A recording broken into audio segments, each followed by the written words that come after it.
बच्चों, हिंदी साहित्य वैभव 2020 से 21 साल का प्रथम पीयूसी पाठ 4 है बिंदा। इस पाठ का लेखिका है महादेवी वर्मा। बच्चों, मेरा नाम अप्पामणि NN, हिंदी उपन्यासक, विद्या ज्योति गर्ल्स PU कॉलेज होंगसंद्रा बेंगलुरु। बच्चों, हमको महादेवी वर्मा जी का याद है। पहले साल 10वीं कक्षा में हम पढ़ा था गिल्लू। जिस गिल्लू पाठ में महादेवी वर्मा जी का प्राणी दया हम सीख मिली है ना बच्चों। आज हम इस बिंदा पाठ में अपनी साथिनी का कथासार यहाँ पर देख सकेंगे। अच्छा, अभी हम लेखिका का परिचय प्राप्त करेंगे। लेखक, लेखिका। लेखिका आधुनिक युग की मीरा एवं हिंदी साहित्य की प्रमुख छायावादी कवयित्री महादेवी वर्मा जी। आधुनिक युग की मीरा और हिंदी साहित्य की प्रमुख छायावादी कवयित्री माना जाता है। जैसे महादेवी वर्मा जी का जन्म सन 1907 ईस्वी में फर्रुखाबाद में हुआ। आपकी प्रारंभिक शिक्षा इंदौर में हुई। आपने प्रयाग विश्वविद्यालय से MA मास्टर ऑफ आर्ट की उपाधि प्राप्त की। आप विक्रम विश्वविद्यालय उज्जैन द्वारा मानद डॉक्टरेट की उपाधि से अलंकृत हुई। महादेवी वर्मा का व्यक्तित्व सौम्य और प्रभावशाली रहा। आपकी गंभीर भावुकता और प्रखर बौद्धिकता को देखकर चकित रह जाना पड़ता है। आपके संस्मरण एवं रेखा चित्रों में रचनात्मक गद्य का वैभव प्रकट होता है, जो अतीत के चलचित्र, स्मृति की रेखाएं, पथ के साथी, क्षणदा तथा मेरा परिवार में संग्रहित है।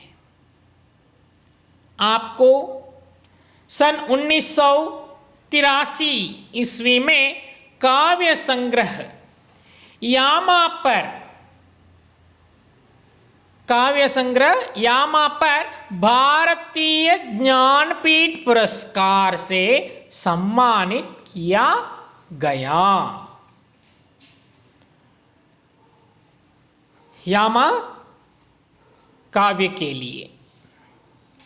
ठीक है बच्चों, अभी हम कठिन शब्द, जिस कहानी में क्या कठिन शब्द देखेंगे। सलज्ज, लाज से, बिच्छुए पांव की उंगलियों का एक गहना, फिरकनी, फिरकी मतलब चक्री नामक खिलौना, खंचड़ी, खंचरी छोटी डफली, अवसन, खिन्न, उदास,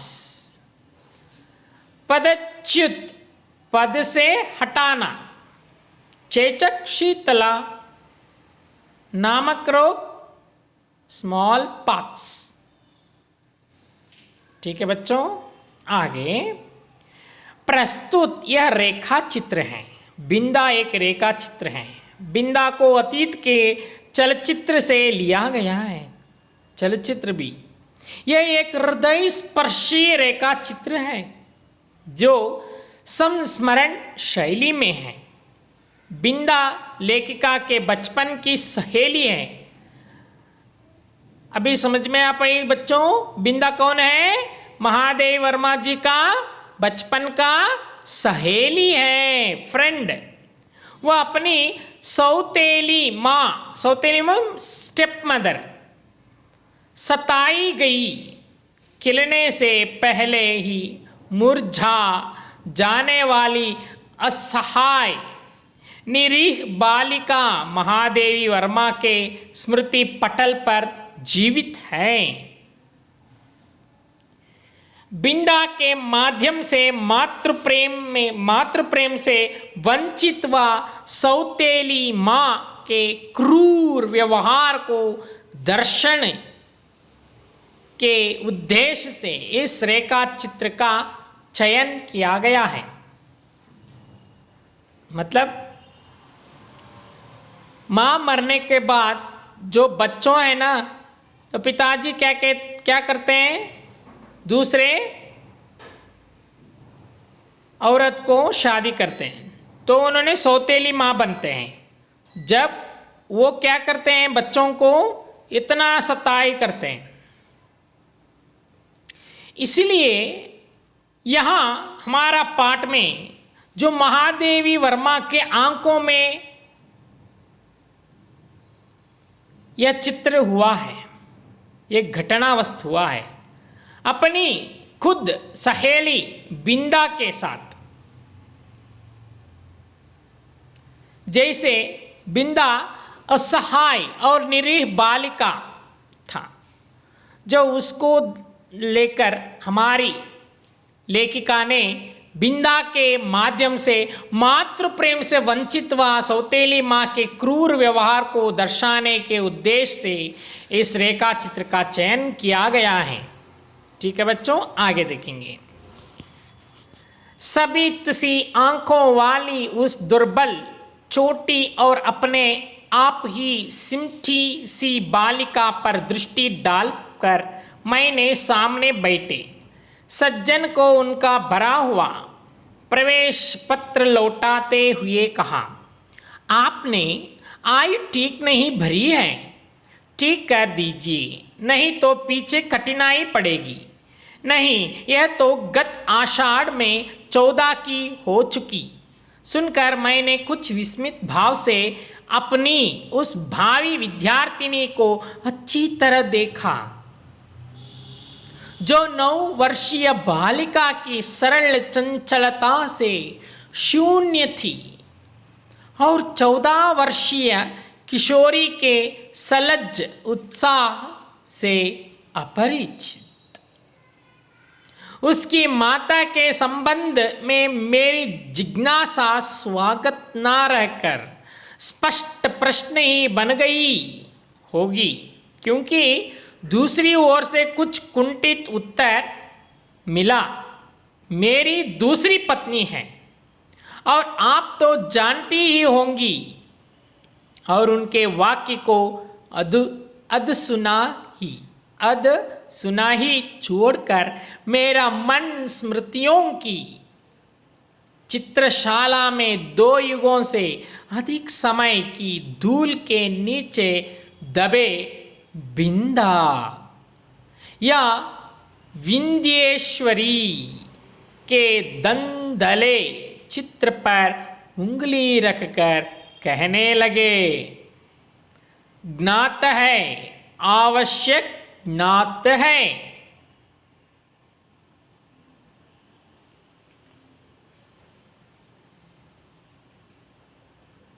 बिंदा मेरी उस समय की बाल्य सखी थी, जो यहाँ खतन है। महादेवी वर्मा जी कहते हैं कि शिस्टलिंग श्रीमती महादेवी वर्मा प्रस्तुत रेखा चित्र बिंदा को अतीत के चलचित्र से लिया गया है।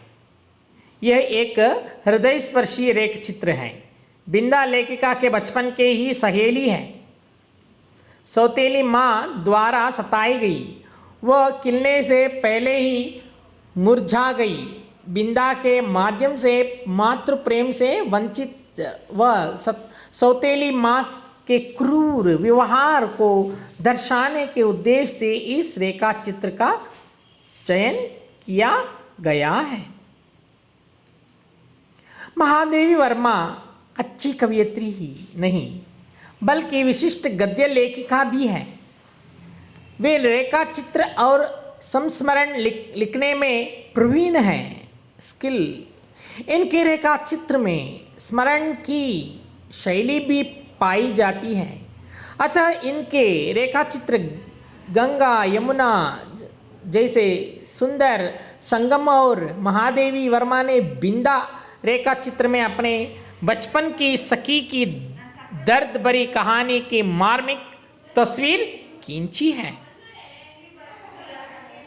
जो यहाँ महादेवी वर्मा जी कहते हैं कि जो उस समय बाल्य सखी थी, बिंदा ने बाल्य सखी, जब मैंने का मतलब महादेवी वर्मा जीवन और मृत्यु का अमिट अंतर जान नहीं पाया था। अपने नाना और दादी के स्वर्ग गमन की चर्चा सुनकर मैं बहुत गंभीर मुख और आश्वस्त भाव से घर भर को सूचना दे चुकी थी कि जब मेरी सिर कपड़े रखने की अलमारी को छूने लगेगा तब मैं निश्चय ही कि एक बार उनको देखने जाऊंगी। ना मेरे इस पुण्य संकल्प का विरोध करने की किसी को इच्छा हुई और ना मैंने एक बार मरकर कभी ना लौट सकने का नियम जाना। ऐसी दशा में छोटे छोटे असमर्थ बच्चों को छोड़कर मर जाने वाली माँ की कल्पना मेरी बुद्धि में कहाँ ठहरती। मेरा संसार का अनुभव भी बहुत संक्षिप्त सा था। आज्ञावस्त से मेरा साथ देने वाली सफ़ेद कुर्ती सीढ़ियों के नीचे वाली अंधेरी कोठरी में आंख मूंदे पड़े रहने वाले बच्चों की इतनी सरतक पहरेदार हो उठती थी कि उसका गुर्राना मेरी सारी ममता भरी मैत्री पर पानी फेर देता था। भूरी पूसी भी अपने चूहे जैसे निस्सहाय बच्चों को तीखे पहने दांतों में ऐसी कोमलता से दबाकर कभी लाती कभी ले जाती थी कि उनके कहीं एक दांत भी ना चुबा पाता था। ऊपर की छत के कोने पर कबूतरों का और बड़ी बड़ी तस्वीर के पीछे गोरैया मतलब स्पैरोस का जो घोंसला था उसमें खुली हुई छोटी छोटी चोंचों और उनमें सावधानी से भरे जाते दानों। When you find the sparrows will be gathered to have a food grains, they'll make a chirping sounds. यह दानों और कीड़े मकोड़ों को भी मैं अनेक बार देख चुकी थी। बच्चिया को हटाते हुए रंभा कर घर भर को यह दुखद समाचार सुनाने वाली अपनी श्यामा गाय की व्याकुलता भी मुझसे छिपी ना थी। एक बच्चे कंधे से चिपकाए और एक की उंगली पकड़े हुए जो भिखारिन द्वार द्वार फिरती थी, वह भी तो बच्चों के लिए ही कुछ मांगती रहती थी। अतः मैंने निश्चित रूप से समझ लिया था कि संसार का सारा कारबार बच्चों को खिलाने पिलाने सुलाने आदि के लिए ही हो रहा है और इस महत्वपूर्ण कर्तव्य में भूल ना होने देने का काम माँ नामधारी जीवों को सौंपा गया। और बिंदा के भी तो माँ थी जिन्हें हम पंडिताइन चाची और बिंदा नई अम्मा कहती थी। नई अम्मा का मतलब स्टेप मदर, वे अपनी गोरी मोटी देह को रंगीन साड़ी से सजे कसे चारपाई पर बैठकर फूले गाल और चिपटी सी नाक के दोनों ओर नीले कांच के बटन सी चमकती हुई आंखों से युक्त मोहन को तेल मलती रहती थी। उनकी विशेष कारीगरी से संवारी पाटियों के बीच में लाल स्याही की मोटी लकीर सा सिंदूर, उनींदी सी आंखों में काले डोरे के समान लगने वाला काजल, चमकीली कर्णफूल, गले की माला, नगदार रंग बिरंगी चूड़ियाँ और घुंघरूदार बिछुए मुझे बहुत भाते थे, क्योंकि वह सब अलंकार उन्हें गुड़िया की समानता दे देते थे। यह सब तो ठीक था, पर उनका व्यवहार विचित्र सा जान पड़ता था। सर्दी के दिनों में जब हमें धूप निकलने पर जगाया जाता था, गर्म पानी से हाथ मुंह धुलाकर मोजे, जूते और ऊनी कपड़ों से सजाया जाता था और मनमना कर गुनगुना दूध पिलाया जाता था। तब पड़ोस के घर में पंडिताइन चाची का स्वर उच्च से उच्चतर होता रहता था। यदि उस गर्जन तर्जन का कोई अर्थ समझ में न आता तो मैं उसे श्यामा के रंभाने के समान स्नेह का प्रदर्शन भी समझ सकती थी, परंतु उसकी शब्दावली परिचित होने के कारण ही कुछ उलझन पैदा करने वाली थी। उठती है यह आऊं बैल के से दीदे क्या निकल रही है, मोहन का दूध कब गर्म होगा, अभागी मरती भी नहीं आदि वाक्यों में जो कठोरता की धारा बहती रहती थी उसे मेरा अबोधन मन भी जान ही लेता था। कभी कभी जब मैं ऊपर की छत पर जाकर उस घर की कथा समझने का प्रयास करती, तब मुझे मैली धोती लपेटे हुए बिंदाई आंगन से चौके तक फिरकनी सी नाचती दिखाई देती। उसका कभी झाड़ू देना,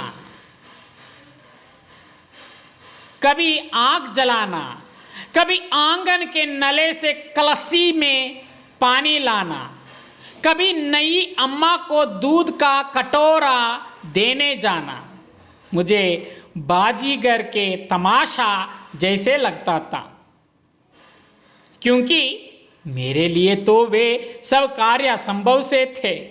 पर जब उस विस्मित कर देने वाले कौतुक की उपेक्षा कर पंडिताइन चाची का कठोर स्वर गूंजने लगता, जिसमें कभी कभी पंडित जी की घुड़की का पूट भी रहता था, तब न जाने किस दुख की छाया मुझे घेरने लगती थी, जिसकी सुशीलता का उदाहरण देखकर मेरे नटखटपन को रोका जाता था। वही बिंदा घर में चुपके चुपके कौन सा नटखटपन करती रहती है, इसे बहुत प्रयत्न करके भी मैं ना समझ पाती थी। मैं एक भी काम नहीं करती थी और रात दिन ऊधम मचाती रहती, पर मुझे तो माँ ने ना मर जाने की आज्ञा दी और ना आंखें निकाल लेने का भय दिखाया।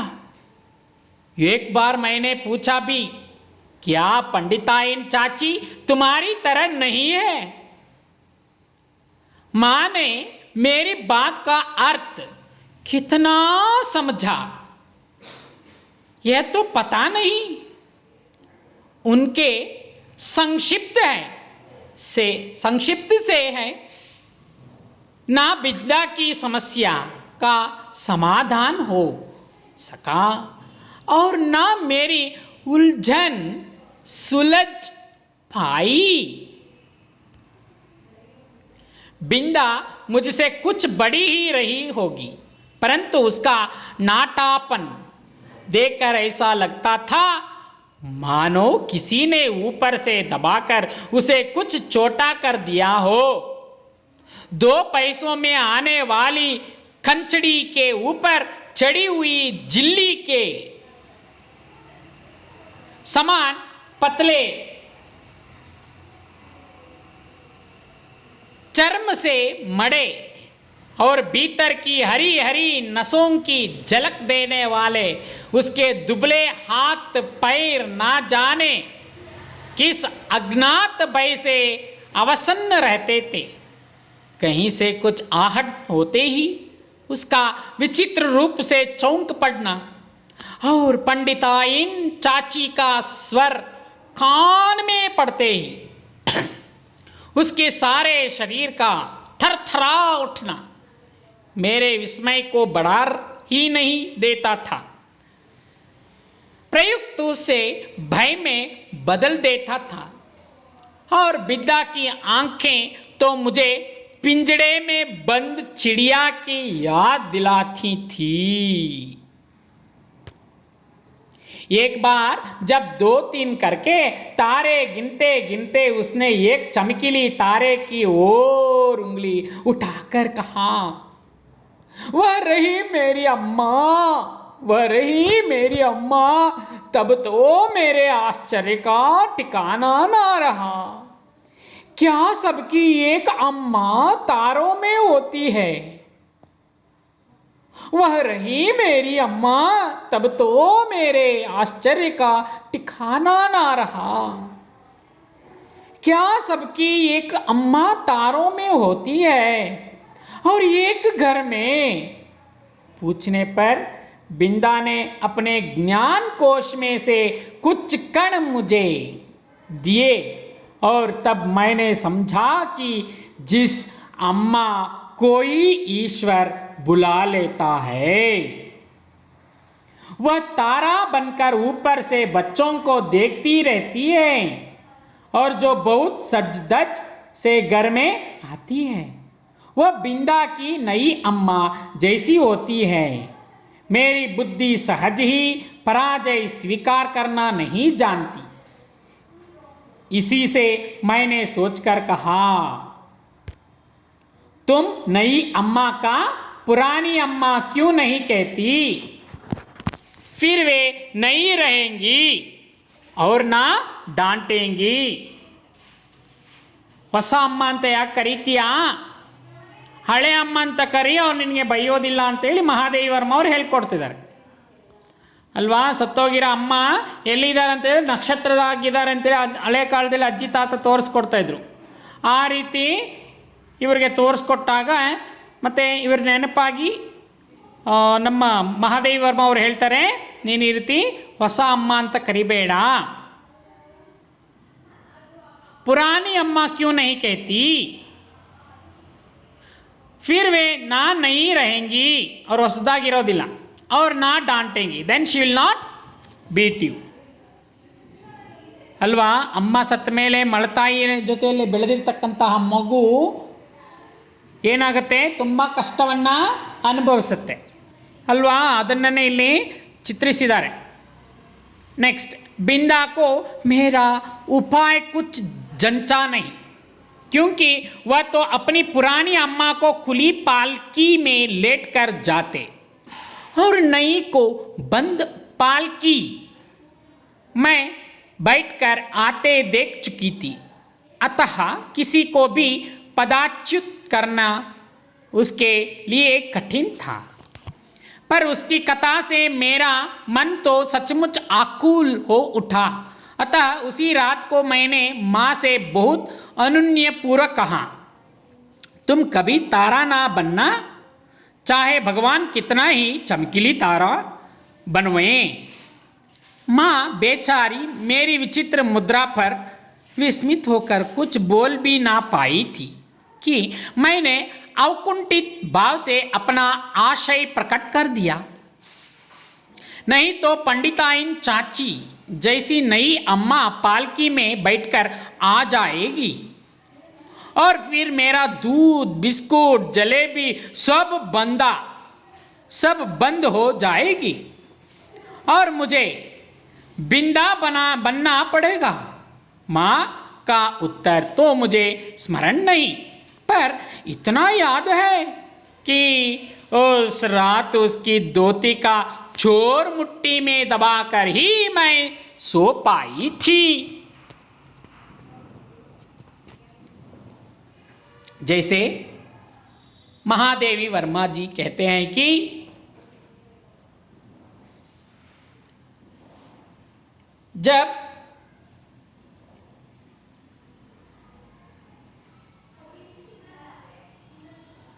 तो मेरे लिए अज्ञात थे।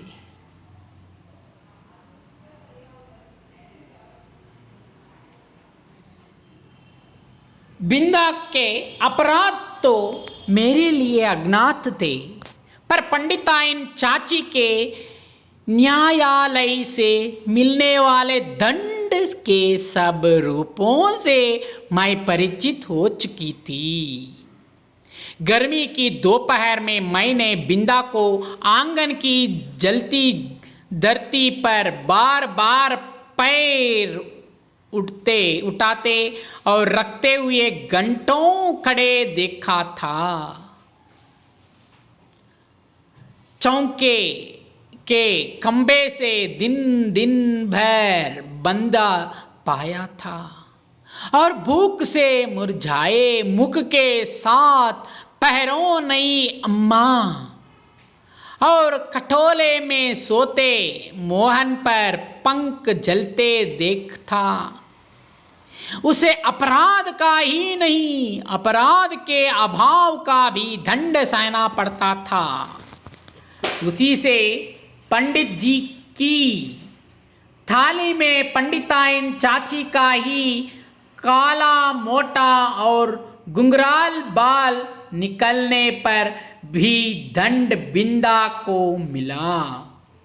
उसके छोटे छोटे हाथों से धूल ना सकने वाले उलझे तेलहीन बाल मीन्स ಎಣ್ಣೆ ಹಚ್ಚದೆ ಇರ್ತಕ್ಕಂಥ ಕೂದಲು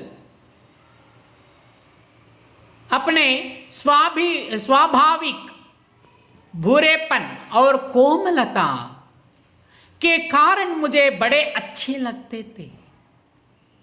जब पंडिताइन चाची की कैंची ने उन्हें कूड़े के ढेर पर बिखरा कर उनके स्थान को बिल्ली की काली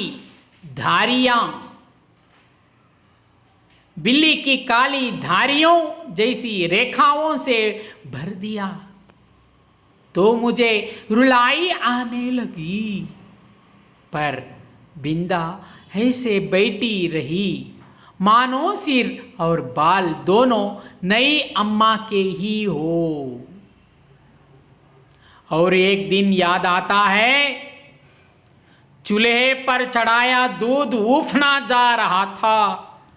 बिंदा ने नन्हे नन्हे हाथों से दूध की पतीली उतारी, अवश्य पर वह उसकी उंगलियों से छूटकर गिर पड़ी। खौलते दूध से जले पैरों के साथ दरवाजे पर खड़े बिंदा का रोना देख मैं तो हतबुद्धि से हो रही। पंडिताइन चाची से कहकर वह दवा क्यों नहीं लगवा लेती, यह समझना मेरे लिए कठिन था। उस पर जब बिंदा मेरा हाथ अपने जोर से धड़कते हुए हृदय से लगाकर कहीं छिपा देने की आवश्यकता बताने लगी, तब तो मेरे लिए सब कुछ रहस्यमय हो उठा। उसे मैं अपने घर में खींच लाई अवश्य, पर उन ऊपर के खंड में माँ के पास ले जा सकी और ना छिपाने का स्थान खोज सकी। इतने में दीवारें लांग कर आने वाले पंडिताइन चाची के उग्र स्वर ने भय से हमारी दिशाएं रूंध दी। इसी से हड़बड़ाहट में हम दोनों उस कोठरी में जा घुसी जिसमें गाय के लिए घास भरी जाती थी। मुझे तो घास की पत्तियां भी चुभ रही थी। कोठरी का अंधकार भी कष्ट दे रहा था। बाप रे बाप! पर बिंदा अपने जले पैरों को घास में छिपाए और दोनों ठंडे हाथों से मेरा हाथ दबाए ऐसे बैठी थी मानो घास का चुभता हुआ देर रेशमी बिछौना बन गया हो। मैं तो शायद सो गई थी, क्योंकि जब घास निकालने के लिए आया हुआ गोपी इस अभूतपूर्व दृश्य की घोषणा करने के लिए कोलाहल मचाने लगा, तब मैंने आंखें मलते हुए पूछा, क्या सवेरा हो गया? माँ ने बिंदा के पैरों पर तिल का तेल और चूने का पानी लगाकर जब अपने विशेष संदेश वाहक के साथ उसे घर भिजवा दिया, तब उसकी क्या दशा हुई यह बताना कठिन है। पर इतना तो मैं जानती हूँ कि पंडिताइन चाची के न्याय विधान में ना क्षमा का स्थान था, ना अपील का अधिकार। फिर कुछ दिनों तक मैंने बिंदा को घर आंगन में काम करते नहीं देखा। उसके घर जाने से माँ ने मुझे रोक दिया था, पर वे प्रायः कुछ अंगूर और सेब लेकर वहाँ हो आती थी। बहुत खुशामद करने पर रुकिया ने बताया कि उस घर में महारानी आई है। क्या वे मुझसे नहीं मिल सकती? पूछने पर वह मुंह में कपड़ा ठूंस कर हंसी रोकने लगी। जब मेरे मन का कोई समाधान ना हो सका, तब मैं एक दिन दोपहर को सबकी आंख बचाकर बिंदा के घर पहुंची। नीचे के सुनसान खंड में बिंदा अकेली एक खाट पर पड़ी थी। आंखें गड्ढे में घंस गई थी। मुख दानों से भरकर ना जाने कैसा हो गया था और मैली सी चादर के नीचे छिपा शरीर बिछौने से भिन्न ही नहीं जान पड़ता था। डॉक्टर दवा की शीशियां सिर पर हाथ फेरती हुई माँ और बिछौने के चारों चक्कर काटते हुए बाबूजी के बिना भी बीमारी का अस्तित्व है, यह मैं नहीं जानती थी। इसी से उस अकेली बिंदा के पास खड़ी होकर मैं चकित सी चारों ओर देखती रह गई। बिंदा ने ही कुछ संकेत और कुछ अस्पष्ट शब्दों में बताया कि नई अम्मा मोहन के साथ ऊपर के खंड में रहती हैं। शायद चेचक के डर से सवेरे शाम बरौनी आकर उसका काम कर जाती हैं। फिर तो बिंदा को देखना संभव ना हो सका, क्योंकि मेरे इस आज्ञा उल्लंघन से माँ बहुत चिंतित हो उठी थी।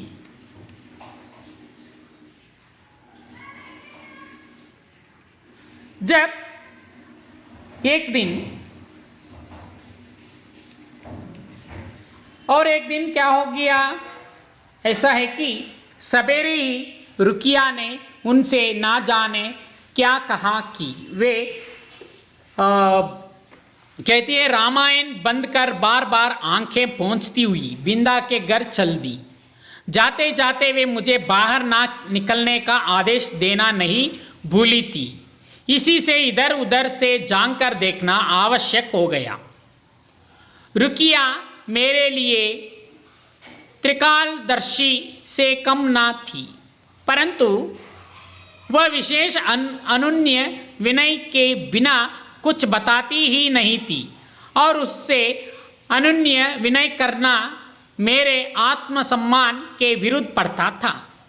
अतः खिड़की से झांक कर मैं बिंदा के दरवाजे पर जमा हुए आदमियों के अतिरिक्त और कुछ ना देख सकी और इस प्रकार की भीड़ से विवाह और बारात का जो संबंध है उसे मैं जानती थी। तब क्या उस घर में विवाह हो रहा है, और हो रहा है तो किसका, आदि प्रश्न मेरे बुद्धि की परीक्षा लेने लगे। पंडित जी का विवाह तो तब होगा जब दूसरी पंडिताइन चाची भी मरकर तारा बन जाएंगी और बैठ ना सकने वाले मोहन का विवाह संभव नहीं। यही सोच विचार कर मैं इस परिणाम तक पहुंची कि बिंदा का विवाह हो रहा है और उसने मुझे बुलाया तक नहीं। इस अचिंत्य अपमान से आहत मेरा मन सब गुड़ियों को साक्षी बनाकर बिंदा को किसी भी शुभ कार्य में ना बुलाने की प्रतिज्ञा करने लगा। सो टिल हियर कई दिन तक बिंदा के घर झांक कर जब मैंने माँ से उसके ससुराल से लौटने के संबंध में प्रश्न किया, तब पता चला कि वह तो अपनी आकाशवासिनी अम्मा के पास चली गई। उस दिन से मैं प्रायः चमकीली तारे के आसपास फैले छोटे तारों में बिंदा को ढूंढती रहती, पर इतनी दूर से पहुंचाना क्या संभव था। तब से कितना समय बीत चुका है, पर बिंदा और उसकी नई अम्मा की कहानी शेष नहीं हुई।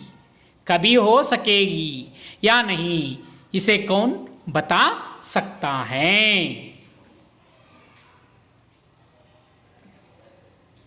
Here you need to know that the writer Binda, written by Mahadevi Verma, presents a beautiful character sketch of her childhood friend. Binda was the author's childhood friend. Her mother had died during her childhood and her father had remarried. Thus, her childhood was spent under the strict supervision of her stepmother and her harsh punishment also. Binda's stepmother was called Panditain Chachi by everyone. Binda's daily routine and chores kept on ticking like the hands of a clock. Her vocabulary did not contain the words rest or leisure. Whether it was summer or winter, Binda had to do the course of the household.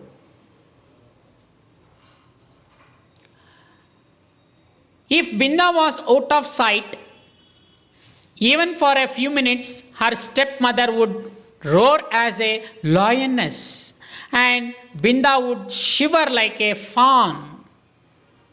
Binda's stepmother would scold her for the smallest thing. That was not all. She would shower Binda with very nasty swear words and abuses. The author was also Binda's age but could not understand Binda's painful story. The author would not do any of the household chores and yet her mother would never scold her. However, Binda would work day and night like an ox in the field and still receive abuse at the end of the day. The author's young mind could not understand her friend's situation. One moonlight Binda was looking up at the stars and told the author that the mother had become a star up in the sky. The author, upon returning home, told her mother to never become a star. She told her mother to stay with her always. The author's mother was shocked to hear this. Binda was struck by a smallpox. Her parents left her on a cot in the courtyard and began to live in the upper section of the house. Binda would lie alone on the cot. Binda lay on the cot, groaning and crying in pain for many days. One day, suddenly, the author found out that Binda had gone to meet her mother up in the sky. The image of Binda's sad face remained imprinted in the mind of the author. She could never forget her poor friend Binda still now. ಅಂದರೆ ಇಲ್ಲಿ ಶ್ರೀಮತಿ ಮಹಾದೇವಿ ವರ್ಮಾ ಅವರು ಈ ಪಾಠದಲ್ಲಿ ಬಿಂದಾಳ ಒಂದು ಚಿತ್ರಣವನ್ನು ಬಹಳ ಚೆನ್ನಾಗಿ ನಮಗಿಲ್ಲಿ ತಿಳಿಸ್ಕೊಡ್ತಾ ಇದ್ದಾರೆ. ಹಾಗಾಗಿ ಬಿಂದ ಲೇಖಕಿಯ ಬಾಲ್ಯಕಾಲದ ಗೆಳತಿ, ಪಕ್ಕದ ಮನೆಯಲ್ಲಿಯೇ ಇರುತ್ತಿದ್ಲು. ಇವಳ ಮನೆಯಲ್ಲಿ ಇವಳ ಮಳತಾಯಿ ಅಂದರೆ ಅಪ್ಪನ ಎರಡನೇ ಹೆಂಡತಿ ಮಳತಾಯಿ ಇರುತ್ತಿದ್ಲು. ಅವಳು ಇವಳಿಗೆ ತುಂಬ ಹಿಂಸೆ ಕೊಡ್ತಿದ್ಲು. ಸಣ್ಣ ಪುಟ್ಟ ಮಾತುಗಳಿಗೆಲ್ಲ ಬೈತಾ ಇದ್ಲು, ಹೊಡಿತಾ ಇದ್ಲು. ಒಂದು ದಿನ ಲೇಖಕಿ ಬಿಂದಾಳ ಹತ್ತಿರ ಬಂದು ಅವಳ ತಾಯಿಯ ಬಗ್ಗೆ ವಿಚಾರಿಸಿದಾಗ ಆಕಾಶದಲ್ಲಿ ಪ್ರಕಾಶಿಸುತ್ತಿದ್ದ ನಕ್ಷತ್ರಗಳನ್ನು ತೋರಿಸಿ ಅವುಗಳಲ್ಲಿ ಒಂದು ನಮ್ಮ ಅಮ್ಮ ಎಂದು ಹೇಳಿದಳು. ಯಾರು? ಬಿಂದ. ಬಿಂದಾಳಿಗೆ ಮನೆಯಲ್ಲಿ ಎಲ್ಲ ಕೆಲಸವನ್ನು ಮಾಡಬೇಕಾಗಿತ್ತು. ಲೇಖಕಿಯವರ ಮನೆಯಲ್ಲಿ ಪಾರಿವಾಳ, ಬೆಕ್ಕು, ಗುಬ್ಬಚ್ಚಿ ಮುಂತಾದ ಪ್ರಾಣಿಗಳು, ಪಕ್ಷಿಗಳಿದ್ದವು. ಅವುಗಳು ಬಹಳ ಮುದ್ದಿನಿಂದ ಲೇಖಕಿಯವರ ಜೊತೆಯಲ್ಲಿ ಆಟ ಆಡುತ್ತಿದ್ದವು. ಬಿಂದಾಳ ಜೀವನ ಅವುಗಳಿಗಿಂತಲೂ ಕೀಳಾಗಿತ್ತು, ಕೀಳಮಟ್ಟದಲ್ಲಿತ್ತು. ಬಿಂದಾಳ ಚಿಕ್ಕಮ್ಮ ಅವಳ ಜೊತೆ ಬಹಳ ಕೆಟ್ಟದಾಗಿ ನಡೆದುಕೊಳ್ಳುತ್ತಿದ್ಲು. ಪ್ರೀತಿ ಎಂಬ ಶಬ್ದವೇ ಅವಳಿಗೆ ಗೊತ್ತಿರಲಿಲ್ಲ ಅನ್ನುವಂತಿತ್ತು. ಮನೆಯಲ್ಲಿ ತನ್ನದಲ್ಲದ ತಪ್ಪಿಗಾಗಿಯೇ ಬಿಂದ ಶಿಕ್ಷೆಗೆ ಒಳಗಾಗ್ತಿದ್ಲು. ಅನೇಕ ವೇಳೆ ಸುಡುವ ಬಿಸಿಲಿನಲ್ಲಿ ನಿಲ್ಲಬೇಕಾಗಿತ್ತು. ಕಂಬಕ್ಕೆ ಕಟ್ಟಿ ಹಾಕುತ್ತಿದ್ದರು. ಒಂದು ದಿನ ಒಳೆಯ ಮೇಲೆ ಹಾಲು ಉಕ್ಕಲು ಬಂದಾಗ ಅದನ್ನು ಬರಿಗೈಯಲ್ಲಿ ಹಿಡಿಯಲಿಕ್ಕೆ ಹೋಗಿ ಪಾತ್ರೆ ಜಾರಿ ಬಿದ್ದು ಅವಳ ಕಾಲಿನ ಮೇಲೆ ಬಿತ್ತು. ಆದರೆ ಅದಕ್ಕೆ ಯಾವ ರೀತಿಯೋ ಚಿಕಿತ್ಸೆಯನ್ನು ತಂದೆ ತಾಯಿಗಳು ಕೊಡಲಿಲ್ಲ. ಕವಿಯತ್ರಿಯ ಮನೆಯಲ್ಲಿ ಔಷಧಿ ಹಾಕಿ ಕಲಿಸಲಾಯಿತು. ಮುಂದೆ ಅದರ ಪರಿಣಾಮ ಏನಾಯಿತೋ ತಿಳಿಯದು. ಹಾಗಿರಬೇಕಾದ್ರೆ ಏನಾಯಿತು? ಅವಳಿಗೆ ಸಿಡುಬು ಬಂದಾಗ ಮನೆಯವರೆಲ್ಲ ಏನು ಮಾಡಿದ್ರು? ಅವಳಿಗೆ ಉಪಚಾರ ಮಾಡಿಸುವುದನ್ನು ಬಿಟ್ಟು ಅವಳೊಬ್ಬಳನ್ನೇ ಕೆಳಗಡೆ ಬಿಟ್ಟು ಮನೆಯ ಅಟ್ಟದ ಮೇಲೆ ತಾಯಿ ಮಗ ಮಲಗುತ್ತಿದ್ದರು. ಲೇಖಕಿಗೆ ಇದನ್ನು ನೋಡಿ ಬಹಳ ಸಂಕಟವಾಯಿತು. ಈ ಘಟನೆ ಆದ ಕೆಲ ದಿನಗಳ ನಂತರ ಬಿಂದ ತನ್ನ ತಾಯಿಯನ್ನು ನೋಡಲು ಎನ್ನುವಂತಹ ತಿಳಿಯಿತು. ಅಂದರೆ ಅರ್ಥ ಆಯಿತು. ಯಾರಿಗೆ? ಲೇಖಕಿಗೆ.